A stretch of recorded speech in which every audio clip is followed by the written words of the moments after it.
Shoolini, myself Divyanshi, and today we have the incredible honor of being joined by a very special guest, a global thought leader, a true practitioner of happiness, and a true ambassador of spirituality. He is the founding member of the Gross National Happiness Center of Bhutan and has also served as the governance advisor to the first democratic prime minister of Bhutan. He has worked with IIT Kharagpur, and now we have the privilege to have him here in Shoolini as the Dean and Director of Yogananda School of Happiness and Spirituality in Shoolini University. So let's welcome the very inspiring Dr. Saamdu Chetri, sir. Hello, sir. Thank you so much. Thank you. Yes. How are you, sir? I'm very good. Thank you for coming here to meet me. It's an honor, definitely, to have young people with so much of vitality. Makes me more happy. Okay, so my first question is that you were born in the humble cowshed of Bhutan, and then you lead the national and global movements of governance and spirituality. So what makes you keep going throughout this journey? Well, see, the journey by itself, we look for purposes in life. And when you realize that the only purpose in human life is to serve others, you change all your thought processes. You don't think about who I will be or what I want to become. Your only thought will be targeted towards how do I serve others? What can I do better tomorrow, each day for others? You forget about yourself. And in that process, you'll find your journey of life, a meaning in life, and that will keep you pushing to do more and more always. Very beautiful answer, sir. So my next question is that you have worked with the corporate life for like 25 years, and then you go into spiritual circles also. So what is that one lesson from the corporate life that clashes or maybe aligns with the spiritual circle? Right. It was not 25 years. It was only 5 years I worked with the corporate world, and 18 years I worked in development sector. Okay. So it's a bit different, but very beautiful question, corporate world and spirituality. Well, you see, deep down in every individual in a corporation that builds the team and the corporation itself are very spiritual, but they cannot bring that out in their doings. I can give you an example. When I used to do leadership courses for Oil India, for example, or Tata's, they would all talk about what we as human beings doing towards the planet Earth is wrong. But when they get into the boardroom, the only thing that arises in their mind is profit, profit, profit. So they deep down as human beings, they have this concept of being very spiritual. Their thought processes are very spiritual. But because they are dictated for making money, that changes their entire perspective when they shift from one place to another. In their own chairs in the office, they are spiritual. The moment they get into a boardroom, the only conscious that they are being fed in is to how do we make company bigger and more powerful and make more profit in the organization. Okay, thank you. Very realistic answer, sir.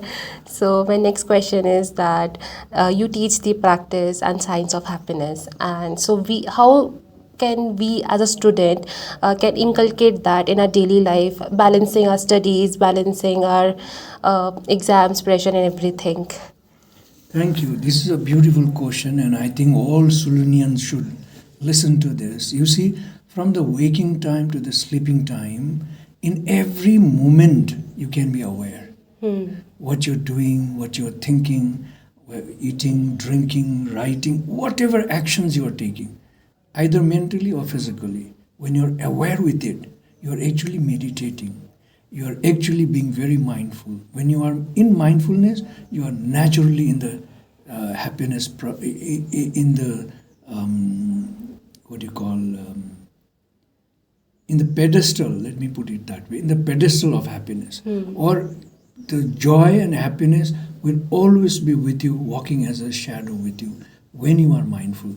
So the source of happiness is mindfulness.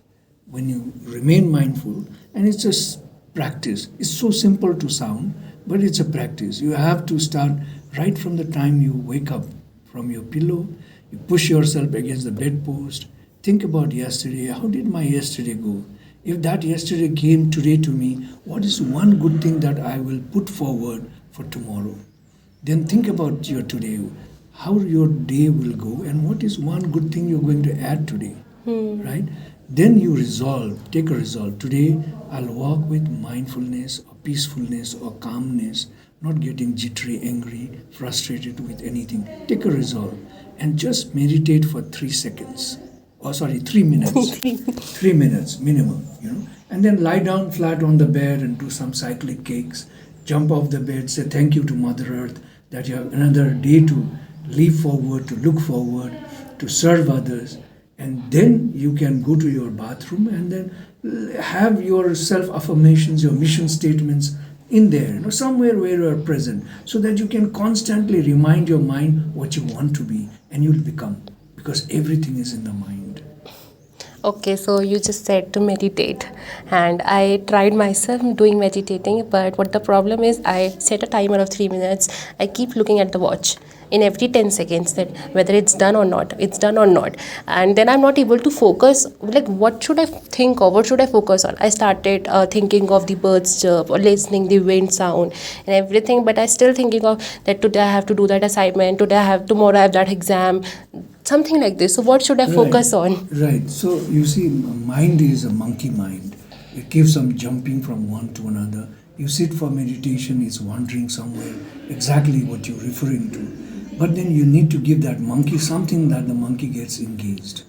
Okay. So in our case, the engagement is breath, or you can put verses, or you can count, right? Or you can gaze at something. Without, gaze at something, maybe a flower or a candle or some kind of beautiful thing, look at it for 30 seconds and close your eyes and try to visualize that thing exactly as it is. Even there, probably your mind might flutter away, but remind your mind to come back to what you're doing. And it's a constant practice that will lead you to that space of where you want to be as a mindful, happy person. That's one. You can count breaths. For example, you can do a square breathing, or a rectangular breathing, or a triangular breathing. So when you start to count and be with it, your mind cannot jump anywhere. For example, if you want to do a square breathing, make a 4 count and breathe in 1, 2, 3, 4, and hold for the 4 counts. Breathe out in 4 counts, hold again for 4 counts, and breathe in again 4 counts. That you make a square. If you want a rectangular with more breathing and less hold, you can first take a 6 count of breath, hold it for 4 counts, hold it for breathe out for 4 counts, hold it for 6 counts, again breathe in with 4 counts. So you can do that triangular. Or if you want shorter breathing, longer holding, shorter out, longer holding, or longer breathing, shorter holding, longer breathing, and shorter holding. So you can rotate it. And then the triangular, which I let people practice, is very easy.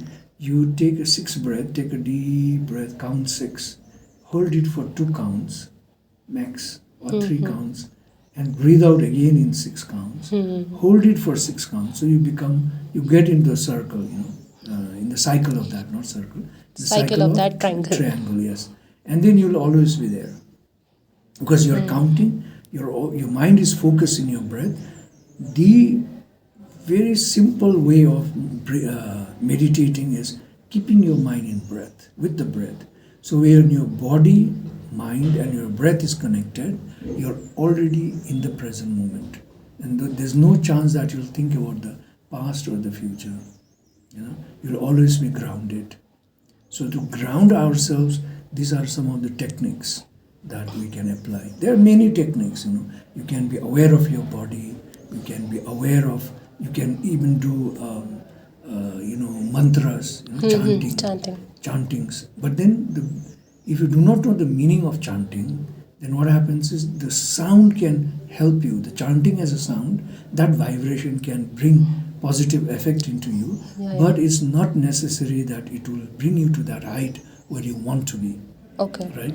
But then if you know the meaning, then you're self-affirming again. For example, Asut Asato ma sat gamaya, tamaso ma jyotir gamaya, mirtur ma amritam gamaya. A beautiful self-compassion mantra, as I call it, chanting.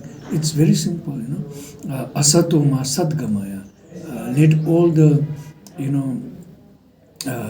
untruth be won over by truth, right? Okay. That's what you want yourself, in yourself. Tamaso ma jyotirgamaya. Let all the darkness be, the negative feeling, the darkness be overrun by the light. Mirtur ma amritam gamaya. Let my, my life be an eternal life through not dying. You will have to die, right? That's the ultimate thing. But to take you to a higher divine process, that you could be there. So these kind of mantras there are so many of them. Yeah. And if you do not know the meaning of the mantra, but you like that mantra, you give a meaning yourself. Okay. That will be the best, So sounds are there that you can target. Music is there. Yeah. So there are so many other ways of doing mindfulness meditation. Very beautiful, informative answer. I guess every should try with the triangle method first. Yes. That they should constantly try for, let me say, if they would do every day, maybe 9 minutes in a slot of 45 times, 45 minutes that becomes in a day. In 21 days, without missing the day, they will have gained the skill of their control of mind, focus, concentration. Everything will arise in them. Thank you, sir. So now let us move to the second round, and which is the one-word wisdom. And I will give you a word, and you have to just say a word, a reflect answer to that word. Okay. So let me start with the first word is purpose. Life, Stillness. gratitude, Anxiety. breathe in, Gratitude. live longer, happier, Okay. Exams. to do, Stress. let it go, Okay. Love. foundation, Nature. existence, Spirituality. breath, God. compassion. Very good. Thank you. Thank you so much, sir. Okay.